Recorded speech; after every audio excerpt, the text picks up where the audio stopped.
মথুরাপুর লোকসভা কেন্দ্রের মন্দিরবাজার ব্লকের নিশাপুর গ্রাম পঞ্চায়েতের নম্বর বুথে আইএসএফের দেওয়াল লিখে মুছে দেওয়াকে কেন্দ্র করে উত্তেজনা। এতদিন শাসক দল ছাড়া কোনো রাজনৈতিক দলের প্রার্থী ছিল না মথুরাপুর লোকসভায়।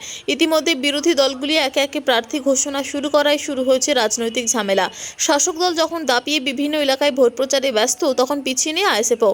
দেওয়াল লেখা থেকে মিটিং মিছিল সবই শুরু করেছেন প্রার্থী অজয় দাস থেকে তার কর্মীরা।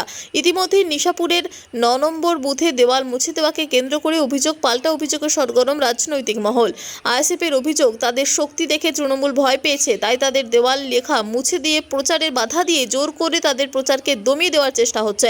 অন্যদিকে তৃণমূলের দাবি, জনগণ থেকে বিচ্ছিন্ন একটা দল এলাকায় গণ্ডগোল বিশৃঙ্খল করার জন্য এই ধরনের প্রচেষ্টা চালিয়ে যাচ্ছে। মানুষ তা মেনে নেবে না। দেখুন, শাসক দল যত আমাদের দেওয়াল লিখন মুছবেন, তত কিন্তু আমাদের জেতার মার্জিন তত বেশি বাড়বে। শাসক দল যেটা করছেন সেটা হচ্ছে ভয় পেয়ে গেছেন। ওনারা বুঝতে পারছেন মানুষ ওনাদের পাশে নেই, মানুষ ওনাদের কাছ থেকে সরে গেছেন। ওনাদের কোনো কার্যকলাপ মানুষের মনে কিন্তু সাড়া ফেলতে পারেনি। সেই কারণে ওনারা ভয়ে আইএসএফের দেওয়াল লেখা মুছে দিতে চাইছেন। তো বলবো যে এই রকম রাজনীতিতে কিন্তু আমরা বিশ্বাসী নই, আমরা সৌজন্যতার রাজনীতিতে বিশ্বাসী।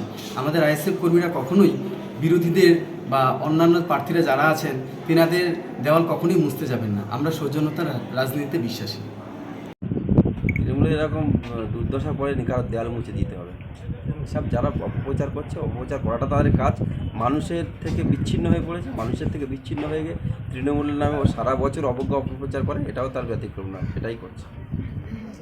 খেলা থেকে বিনোদন, রাজনীতি থেকে ভ্রমণ, সব রকমের খবর দেখতে চোখ রাখুন নিউজ প্রাইম টাইমসের ফেসবুক পেজ, ইনস্টাগ্রাম এবং ইউটিউব চ্যানেলে।